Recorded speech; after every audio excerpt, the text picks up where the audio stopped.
Akkumulyasiya prosesinin daha çox müşahidə olunduğu ərazi. Akkumulyasiya prosesi əsasən ovalıq düzənliklərdə baş verir bu proses. Yəni daşınan çöküntülərin müəyyən bir ərazidə düzənlik sahəsində toplanmasıdır. Böyük Qafqazın yüksək dağlığı, dağlıq ərazi olduğu üçün burada aşınma və daşınma olacaq. C variantında Zəngəzur dağları da həmçinin dağlıq ərazi, Talış dağları dağlıq ərazi. Ceyrançı Laçınolu da alçaq dağlıq olduğu üçün doğru cavab B variantı Qanı-Xeyriçay vadisi. Yəni Böyük Qafqazdan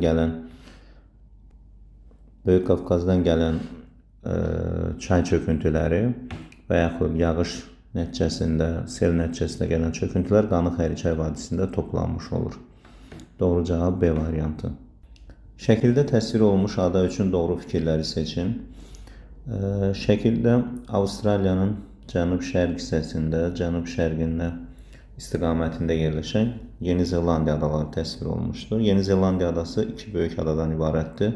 Şimal və Cənub adasından ibarətdir. Yüksək seismikliyə və vulkanik aktivliyə malik ərazidə yerləşir, doğrudur. Çünki litosfer havalarının sərhəddindən keçir. Ant-Kardiler geosignalında yerləşir, bu doğru deyil.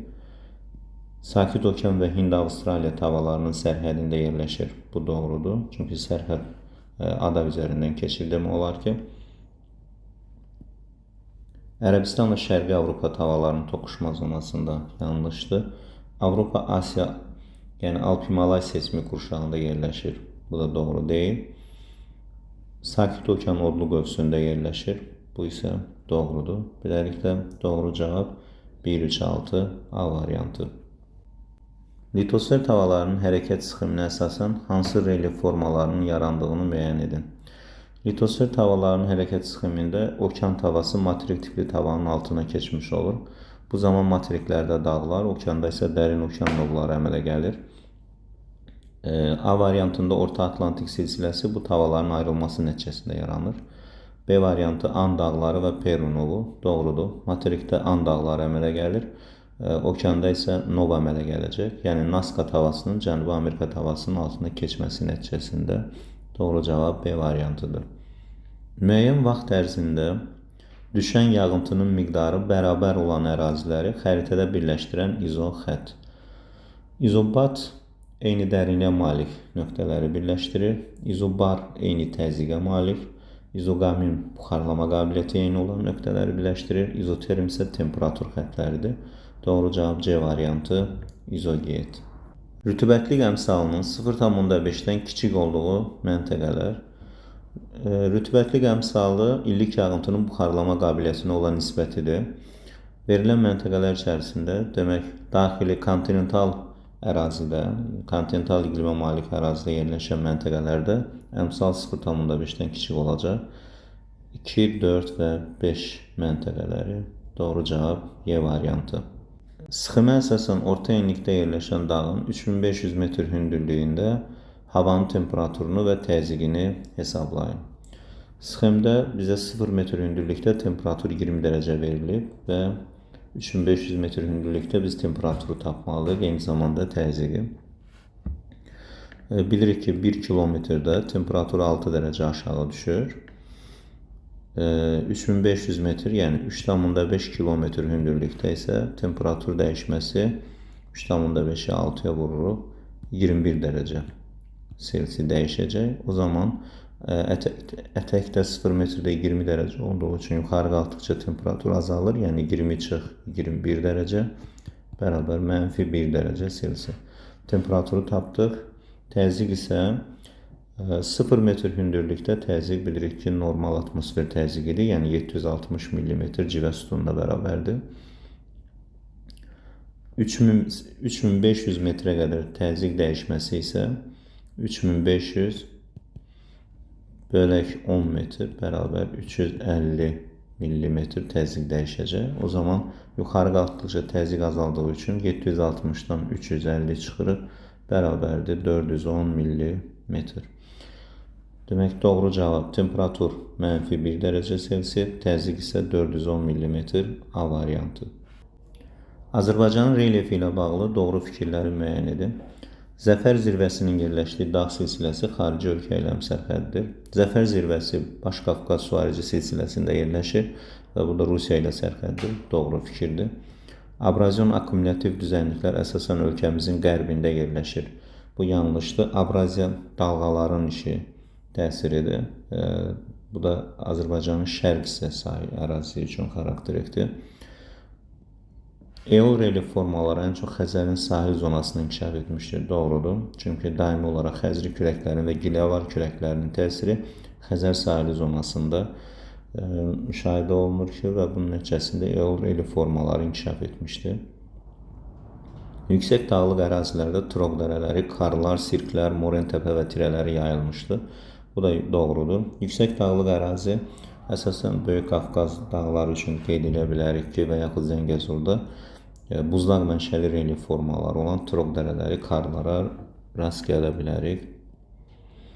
Qarabağ vulkanik yaylası faal sürüşmə zonasıdır. Bu yanlışdır. Çünki bilirik ki, vulkanik suxurlar su keçirən olduğu üçün burada sürüşmə prosesi baş vermir və yaxud da ki, çox zəifdir. Çayların gətirmə konusları Ceyrançı-Laçınının alçaq dağlığında geniş yayılmışdır. Bu da yanlışdır. Çayların gətirmə konusları akkumulyasiya prosesinin nəticəsidir. Bu isə düzənlik ərazilər üçün xarakterlikdir. Ceyrançı-Laçınının alçaq dağlığında isə arid denudasiya prosesləri üstünlük təşkil edir. Doğru sıralar 1, 3, 4, yəni A variantı. Günəş 15 dərəcə şimal enliyində zenitdə olan zaman bir-birindən 50 dərəcə uzunluq fərqində yerləşən məntəqələrə isə günəş şüaları 65 dərəcə bucaqla düşür. Şimal yarımkürəsində yerləşən bu məntəqələr arasındakı məsafə 1/7 milyon miqyaslı xəritədə neçə santimetr olar? O zaman öncə bu məntəqələrin yerləşdiyi enliyi tapmalıyıq. Günəşin düşmə bucağına əsasən 15 dərəcə şimal enliyində Günəş zenitdədirsə, yəni 90 dərəcə düşürsə, hansı enliyə 65 dərəcə bucaqla düşəcək? X enliyə 65 dərəcə. Enliyi tapmaq üçün verilən enlikdən ya toplamalı ya da çıxmalıyıq bucaq fərqini 90 çıx 65 dərəcə. Bu da bərabərdir. Toplasaq 40 dərəcə şimal enliyi, çıxsaq 10 dərəcə cənub enliyi. Yəni 15 üstəgəl 25 bucaq fərqi, 40 şimal enliyi və yaxud çıxsaq 10 cənub enliyi. Demək, Günəş 15 şimal enliyində zenitdə olan zaman həm 40 şimal, həm də 10 cənub enliyinə bu zaman 65 bucaqla düşür. Şərtdə isə şimal yarımkürəsində yerləşən bu məntəqələr dediyi üçün biz o zaman 40 şimal enliyini götürəcəyik. Demək, 40 şimal enliyində bu məntəqələr bir-birindən 50 dərəcə uzunluq fərqində yerləşirlərsə, yəni 40 şimal enliyi üzərində arada 50 dərəcə fərq varsa, uzunluq fərqi, 50 dərəcəni vururuq 40-cı enlikdə 1 dərəcə qiymətinə 85,4-ə bərabərdir 4270 kilometr. Və bu məsafə 1/7 milyon miqyaslı xəritədə neçə santimetr olacaq? 4270 kilometri bölürük miqyasa, yəni 70-ə. Bu da bərabərdir 61 santimetr. Doğru cavab D variantı. Tikinti sənayesində geniş istifadə olunan faydalı qazıntılar. Bir civə, bu filiz, yəni maye filiz deyirik buna, metallurgiyada istifadə olunur. 2 mis yatağı verilib, yəni misin şərqdə işarəsi, bu da metallurgiyaya aiddir. 3 əhəng daşı, bu tikinti sənayesində istifadə olunur. 4 dolomit, bu da tikintidə istifadə olunur. 5 polimetal filiz yatağı metallurgiya sənayesi üçün xammaldır. 6 xromit yatağı, bu da metallurgiya üçün xammaldır. Beləliklə tikinti sənayesində istifadə olunan faydalı qazıntılar 3, 4, yəni Y variantı. Akumulyasiya düzenliklerini seçin. Akumulyasiya dedik toplanma, çöktürülmə deməkdir. Bu da əsasən ovalıq düzənliklərə uyğun gəlir. Yəni ovalıq düzənliklər akumulyasiya prosesi nəticəsində formalaşır. Böyük düzənliklər Şimali Amerikada yaylalardır, yəni denudasiya düzənlikləridir. Padan ovalığı İtaliyada Apennin və Alp dağları arasında yerləşən dağarası çökəklikdə yaranır, doğrudur. Qərbi Sibir ovalıq düzənlikdir, bu da doğrudur. Patagoniya yayladır, bu denudasiya düzənliyidir. Dekan Hindistan'da yayla denudasiya düzənliyidir. La Plata ovalığı isə akumulyativ, yəni akumulyasiya düzənliyidir. Doğru cavab 2, 3, 6 B variantı. Temperatur aşağı, günəş şüalanması isə güclü olduqda qar və buz səthindən buxarlanma baş verir. Buzlaqların və qar örtüyünün kütləsinin azalmasına səbəb olan bu proses necə adlanır? Deməli, qar və buz səthindən buxarlama prosesi sublimasiya prosesidir və bu proses nəticəsində buzlaq və qar örtü kütləsi azalmasına səbəb olmuş olur. Desublimasiya isə buxardan bərk hala keçməsidir. Məsələn, qrovun yaranması deyə bilərik. Kondensasiya bu buxarın maya hala keçməsidir. Şehin, yağışın əmələ gəlməsi. Buxarlama prosesi su maya halından qaz halına keçmə, donma da mayinin bərk hala keçməsi prosesidir. Doğru cavab C variantı. Cənubi Avropa regionu üçün səciyyəvi olan iqlim tipi.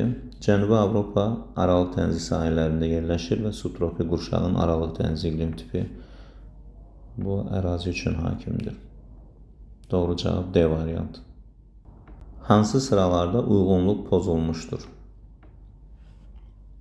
Qitələr ən yüksək yeri və ən alçaq yerini müəyyən etməliyik sıra üzrə. Avropada Elbrus dağı, Şimal dənizi sahili. Bu yanlışdır, yəni bu uyğunluq pozulmuşdur. Birinci sıranı götürürük. Avropada ən yüksək nöqtə Mont Blanc dağı, ən alçaq nöqtə isə Xəzəryanı ovalıq olacaq. Yəni bunlar yanlışdır. 2. Asiyada Comuluqma dağı və Ölü dəniz doğrudur. Bu qitənin ən yüksək və ən alçaq nöqtələridir. Burada pozulma yoxdur. Afrikada Tubkal dağı və Kattara çökəkliyi. Bu da yanlışdır. Yəni pozulub burada. Çünki Afrikada ən yüksək nöqtə Kilimanjaro dağı, ən alçaq nöqtə isə Assal gölüdür. Bunlar yanlışdır. Avstraliyada Kostuşko dağı və Eyre Nord gölü doğrudur. Bu qitənin ən yüksək və ən alçaq nöqtələridir. Cənubi Amerikada Lyulyaku vulkanı və Salinas Chicas çökəkliyi. Burada ən hündür nöqtə Lyulyaku vulkanı deyil. Ən yüksək nöqtə Aconcagua dağıdır. Deməli, 5-ci sırada da uyğunluq pozulmuşdur. Şimali Amerikada Denali, McKinley dağı və Ölüm dərəsi. Bunlar isə doğrudur. Beləliklə pozulan sıralar 1, 3, 5 doğru variant B variantı. Higrometrin göstəricisine əsasən 10 dərəcə temperatura malik 1 kubmetr havada olan su buxarının qramla miqdarını hesablayın. Higrometrin göstəricisi 60% göstərir. Bilirik ki 10 dərəcə temperaturda 9 qram su buxarı ola bilər. Yəni 100%. 100% 9 qramdırsa, o zaman 60% neçə qramdır? Bunu tapmalıyıq. 60 vur 9 və böl 100. O da bərabərdir 5,4 qram. Cavab C variantı. Yeri əhatə edən və 3000 kilometrdən çox qalınlığa malik olan qaz təbəqəsi. Təbii ki, bu atmosfer təbəqəsidir. Yerin cazibəsi hesabına yer ətrafında yaranan qaz təbəqəsi. Doğru cavab D variantı. Aşağıdakı xüsusiyyətlər hansı iqlim qurşağı üçün səciyyəvidir? Enən hava axınları yüksək təzyiq sahəsi yaradır. Yüksək təzyiq sahəsi, yəni enən hava axınları bir qütb, bir də ki, tropik qurşaq üçün səciyyəvidir. Sutkalıq temperatur amplitudu yüksəkdir və əsas iqlim qurşağıdır. Həm arktik, yəni qütb, həm də ki, tropik qurşaq əsas iqlim qurşaqlarıdır. Amma sutkalıq temperatur amplitudu yüksək olan tropik qurşaq olacaq. Doğru cavab D variantı. Verilən məntəqələr üçün ümumi xüsusiyyət. Məntəqələr diqqət etsək, 1. Talış dağlarında, 5. Lənkəran ovalığı, 2. Samur Dəvəçi ovalığı, 4. Ceyrançöl ərazisi və yaxud Qarayazı düzü ərazisində yerləşir. 3 isə Naxçıvan düzü ərazisində yerləşir. Demək olar ki, əsasən düzənlik yalnız Talış dağlıq ərazisində bir nöqtəsi də dağlıqda yerləşir. Avraziya prosesi səciyyəvidir. Bu 2 və 5 üçün uyğundur. Yəni dəniz sahili olduğu üçün. Amma digər məntəqələr üçün bu ümumi deyil. Eyni tektonik zonada yerləşməsi ümumi deyil. Çünki 2 ön Qafqaz çökməsində yerləşir. 5 Kür tektonik, 1 Kiçik Qafqazda yerləşir. Yəni fərqli tektonik zonalardadır. Denudasiya prosesi səciyyəvidir. 2 və 5 ovalıq düzənlik olduğu üçün burada akkumulyasiya prosesi səciyyəvidir. Ona görə denudasiya prosesi də bura üçün xarakterikdir. 4 üçün də həmçinin burada çay sahili olduğu üçün denudasiya prosesi yoxdur. Yarğan qovu şəbəkəsi inkişaf etmişdir. Yarğan qovu şəbəkəsi bilirik ki, alçaq dağlıq ərazilər üçün xarakterikdir. 2-5 tam düzənlik ovalıq ərazi olduğu üçün burada yarğan qovu şəbəkəsi olmayacaq. Həm də arid iqlim şəraiti mövcud olmalıdır. Beləliklə doğru cavab C variantı. Verilən 5 məntəqə üçün də Kaynazoy yaşlı suxurlar yayılmışdır. Bir də Kaynazoyun paleogen dövrü suxurları, digər məntəqələrdə isə əsasən Kaynazoyun antropogen dövrü suxurları əsas yer tutur. Doğru cavab C variantı. Miqyassız şərti işarələri seçin. Zavod miqyassız, bulaq miqyassız, göl konturlu, 4 körpü miqyassız şərti işarə, kanal xətti bağda konturludur. Beləliklə 1, 2, 4 C variantı. Aşağıdakı xüsusiyyətlər hansı materikə aiddir? Ən hündür nöqtəsi qədim dağ sistemində yerləşir. Qərbində yerləşən platforma qalxanları filiz faydalı qazıntılarla zəngindir. Afrikada ən hündür nöqtəsi qədim dağ sistemində deyil, Kilimanjaro, yəni vulkanik mənşəli dağdır. Avrasiyada ən hündür zirvəsi Comolungma, Himalay dağları, ən cavan dağ sistemidir. Şimali Amerikada ən hündür nöqtə Alyaska silsiləsi, yenə də ən cavan, yəni Alp qırışıqlığı zamanı yaranmışdı Alyaska silsiləsi. Cənubi Amerikanın da ən hündür nöqtəsi Aconcagua dağı, cavan And dağlıq ərazisində yerləşir. Beləliklə doğru cavab C variantı Avstraliya qitəsidir ki, Avstraliya qitəsinin ən hündür nöqtəsi qədim böyük su ayırıcı dağlarında, Avstraliya Alp dağlarında yerləşir və qərbində isə Qərbi Avstraliya yaylası platformanın qalxan hissəsidir və filizlərlə zəngindir. Cədvəli tamamlayın. Faydalı qazıntı yataqları yerləşdiyi tektonik zona, bir də faydalı qazıntıların özü verilib. Deməli, Filizçay faydalı qazıntı yatağı bilirik ki, bu Balakən rayonu ərazisində, yəni Böyük Qafqaz tektonik zonasında yerləşir və polimetal filiz yatağıdır. Deməli, burada Böyük Qafqaz olmalıdır. Kiçik Qafqazda civə yatağı. Kiçik Qafqazda civə yatağı Levçay ola bilər, Ağyataq ola bilər, Şorbulaq ola bilər. Bunların içərisində 2-yə uyğun gələn, deyək ki, Ağyataq və Levçay yəni ola bilər. Amma birdə Böyük Qafqaz olduğu üçün Y variantı uyğun gəlir. Yəni burada Levçay civə yatağı. Muradxanlı yatağı isə Kür tektonik zonasında yerləşən neft yatağıdır. Beləliklə doğru cavab Y variantı. Böyük Qafqaz tektonik qalxma zonası üçün səciyyəvidir. Nival buzlaq relief formaları yayılmışdır. Bəli, yəni yüksək dağlığında bu formalara rast gəlinir. Səthi 4-cü dövrün vulkanik suxurları ilə örtülüdür. Bu yanlışdır. Bu Kiçik Qafqaz üçün, əsasən Qarabağ vulkanik ailəsi üçün səciyyəvidir. Akkumulyativ mənşəli allüvial düzənliklər geniş yer tutur. Bu da yanlışdır. Böyük Qafqaz tektonik qalxma zonası dağlıq və Abşeron Qobustan alçaq dağlıq ərazisini əhatə edir. Mezo yaşlı çökmə suxurlar üstünlük təşkil edir. Doğrudur. Yura və Tabaşi dövrünün çökmə suxurları geniş yer tutur. Cənub-şərqə doğru hündürlüyü azalır. Doğrudur. Baba dağına qədər 3629 metrə qədər Baş Qafqaz, Böyük Qafqaz yüksəkdir. Ondan sonra isə tədricən cənub-şərqə doğru alçalır. Zəngin filiz faydalı qazıntı ehtiyatlarına malikdir. Bu da yanlışdır. Zəngin filizlər Kiçik Qafqaz tektonik zonası üçün xarakterikdir. Beləliklə doğru cavab, doğru sıralar 1, 4, 5. Cavab B variantı. Şəkillərə əsasən uyğunluğu müəyyən edin. Oroqrafik yağıntılar, cəbhə yağıntıları və konvektiv yağıntılar. Oroqrafik yağıntılar dağla, dağlıq ərazidə yaranır. Yəni külək tutan yamacda qalxan hava kütlələri bulud yaradır və yağıntı düşmüş olur. Buna B şəkli uyğun gəlir. Cəbhə yağıntılar isti və soyuq cəbhə olaraq əsasən ayrılır. Soyuq cəbhə isti dövrdə, soyuq hava kütləsi əraziyə daxil olur. Bu zaman isti hava kütləsi sürətlə yuxarı qalxmış olur və nəticədə topa buludlar, leysan xarakterli yağışlar düşür ki, cavab burada C şəkli uyğun gəlir və soyuq cəbhə zonasıdır.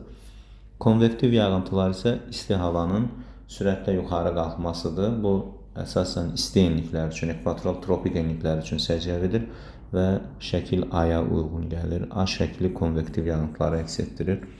Beləliklə, doğru cavab burada D variantı olur. 1-ə B, 2-ə C, 3-ə A. 180 dərəcəlik meridiana aid olan xüsusiyyətlər. 12-ci saat qurşağının orta meridianıdır. Doğrudur. 12-ni 15-ə vursaq 180-dir. Afrika materikinin qərbindən keçir. Bu yanlışdır. Bu 0-cı meridiana aiddir. Yəni Qrinviçə aiddir. Şərq və qərb yarımkürələrini ayıran sərhəd rolunu oynayır. Doğrudur. 180 meridianı qərb və şərq yarımkürəsinə ayırır Qrinviçlə bərabər. Beynəlxalq vaxt dəyişmə meridianıdır. Bu da doğrudur. Tarix bu xəttə görə dəyişir. 18-ci saat qurşağının orta meridianıdır. Yanlışdır. Əsasən Atlantik okeanı üzərindən keçir. Bu da yanlışdır. Əsasən Sakit okeanı üzərindən keçmiş olur. Beləliklə, doğru sıralar 1, 3, 4. Cavan dağları müəyyən edin. Cavan dağlar bilirik ki, litosfer tavalarının sərhədində yerləşir və tava sərhədlərini çəksək, təqribən sərhəd zonasında yerləşən 2 Himalay dağları, 4 Atlas dağları və 5 And dağları. Cavab 2, 4, 5 olacaq. 6 Appalaç dağları qədimdir. 1 Ural dağları qədim. 3 Böyük su ayrıcı. Bunlar da qədim dağlardır. Tava sərhədlərindən uzaqda, yəni mərkəzdə yerləşir. Afrika materiki üçün doğru olanları seçin. Şərq hissəsində faal tektonik proseslər baş verir. Bəli, doğrudur. Çünki burada tavalarının ayrılması, Somali tavasının Afrikadan ayrılması prosesi gelir və quruda ən uzun tektonik sınma zonasıdır. Cənubunda hündürlüyü yüksək olan platolar və qədim dağlar yerləşir. Bu da doğrudur. Cənubi Afrika yaylısı, Əjdaha dağları qədim və Kap dağları cənub hissəsində yerləşir. Qərbində buzdağ mənşəli relyef formaları yayılmışdır. Bu yanlışdır. Afrika ən isti materikdir və eyni zamanda qərb hissəsi nisbətən alçaqdır. Burada ümumiyyətlə yüksək dağlar da yoxdur. Qütb gecə gündüzləri müşahidə olunur. Yanlışdır. 66.5 dərəcə enlikdən yuxarı enliklər üçün xarakterikdir. Şimalında eol və fiziki aşınma proseslərinin rolu böyükdür. Bu doğrudur. Şimal hissəsi böyük səhra ərazisi. Əsasən eol, yəni külək və fiziki aşınma proseslərinin rolu böyükdür. Yəni kontinental iqlim olduğuna görə. Materik seismik cəhətdən sabitdir. Bu da yanlışdır. Çünki həm şimal-qərb hissəsi, həm də şərq hissəsi seismik cəhətdən aktiv zonadır. Beləliklə, doğru sıralar 1, 2, 5. Orta enlikdə dəniz səviyyəsində yerləşən D məntəqəsində havanın temperaturu 12 dərəcə Selsi, B məntəqəsində isə 6 dərəcə Selsidir. A və C məntəqələri arasındakı atmosfer təzyiqi fərqini müəyyən edin. O zaman D və B nöqtələri arasında temperatur fərqini birinci tapırıq. Bərabər 6 dərəcə. Bilirik ki, 6 dərəcənin dəyişməsi üçün 1000 metr lazımdır. Yəni hər kilometrdə 6 dərəcə dəyişir. 1000 metr. Demək B və D arasında hündürlük fərqi 1000 metrdirsə, aradakı kəsmə sayına bölüb kəsmə yüksəkliyini taparıq. B və D arasında 4 kəsmə yerləşir. Bərabərdir 250 metr. Kəsmə yüksəkliyi 250 metrdir. A və C arasında isə kəsmə sayı deməli 3-cü və 6-cı horizontlarda yerləşirlər. O zaman arada 3 kəsmə var. 250 vuraq 3 bərabər 750 metr.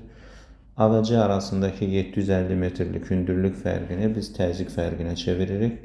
750-ni bölürük 10 metrə. O da bərabərdir 75 millimetr civə sütunu qədər fərq var. Doğru cavab 75. Uyğunluğu müəyyən edin. Daimi küləklər, mövsümi küləklər və sutkalı küləklər. Sahil küləyi, briz küləkləri sutkalı küləkdir. Mussonlar mövsümi küləkdir. Qərb küləkləri daimi küləkdir. Passatlar bu da daimi küləklərdir. Dağ-dərə küləkləri isə sahil küləkləridir. Beləliklə doğru uyğunluq 1-ə CD, 2-ə B, 3-ə AY. Təqdim olunmuş şəkil sxemə əsasən sualları cavablandıraq, situasiya sualları. Şəkil sxem iqlim diaqramını əks etdirir. İqlim diaqramının hansı iqlim qurşağı və tip üçün səciyyəvi olduğunu müəyyən etməliyik. Diqqət etsək, qış temperaturu 0-5 arasında dəyişir. Yay temperaturu isə 15-20 arasında dəyişir. Yəni yayı sərin, qışı isə mülayim keçir və yağıntılar il ərzində təqribən bərabər paylanmış olur. Bu iqlim tipi dəniz iqlim tipidir və qurşaq isə mülayim. Mülayim qurşaqda yalnız qış temperaturu müsbət olan və yayı sərin keçən mülayim dəniz iqlim tipidir. Demək, iqlim qurşağı mülayim, iqlim tipi isə dəniz iqlim tipidir.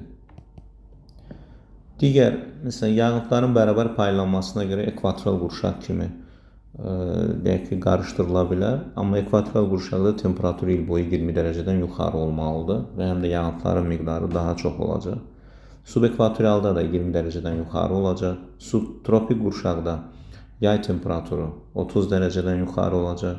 Subtropiklərdə yay temperaturu 20 dərəcədən yuxarı olacaq. Hətta 25 dərəcədən yuxarıdır. Subarktik qurşaqda isə qış temperaturu mənfi olacaq. Arktikdə də həmçinin bu mülayim qurşağa uyğun gəlir. Beləliklə, həm iqlim qurşağı, həm də iqlim tipi doğru müəyyən edilibsə 2 bal, iqlim qurşağı və ya iqlim tipi doğru müəyyən edilibsə 1 balla qiymətləndirilir, digər hallarda isə 0 bal. İqlim tipinin səciyyəvi olduğu məntəqələri müəyyən edin. İqlim tipi bildik ki, dəniz iqlim tipidir. Dəniz iqlim tipi mülayim qurşaqda materiklərin qərbi üçün xarakterikdir. 1, 4 və 7. Yeni Zelandiya, Tasmaniyanın cənub hissəsi mülayim dəniz iqlim tipinə malikdir. Beləliklə, bu məntəqələr 1, 4, 7 və yayıldığı ərazilər doğru müəyyən edilibsə yanlış fikir olmamalıdır. 2 bal. Ən azı 2 ərazi doğru müəyyən edilibsə 1 bal. Digər hallarda isə 0 bal. Cədvəldə hansı sıradakı göstəricilər diaqramın səciyyəvi olduğu qurşaq üçün uyğundur? Bu qurşaq üçün rütubətli əmsalı göstəricisini hesablayın. Deməli, mümkün buxarlanma və illik yağıntı miqdarına görə biz rütubətli əmsalını müəyyən etməliyik və həm də dəniz iqliminə aid olan qiyməti müəyyən etməliyik. Mülayim qurşaq ara dəniz iqlimində əmsal 1-dən böyükdür. Deyək ki, 1-də mümkün buxarlanma 1000 mm, illik yağıntı miqdarı 600 mm. Burada əmsal çox kiçik olur. Və həm də ki, mümkün buxarlanma qabiliyyəti, yəni mülayim qurşaq üçün bu qədər yüksək deyil həmin ərazi üçün. Üçüncü sıra uyğun gəlir. 550 buxarlama qabiliyyəti, illik yağıntı miqdarı isə 605 mm təqribən və rütbə təmsalını tapmaq üçün isə yağıntı miqdarını mümkün buxarlamaya bölərik. Yəni 605 bölək 550. O da bərabərdir 1,1 rütbə təmsalı. Uyğun sıra və rütbətlik əmsalı düzgün təyin olunubsa 2 bal, göstəricilər düzgün təyin olunsa da rütbətlik əmsalının qiyməti yanlış hesablanıbsa 1 bal, digər hallarda isə 0 balla qiymətləndirilir.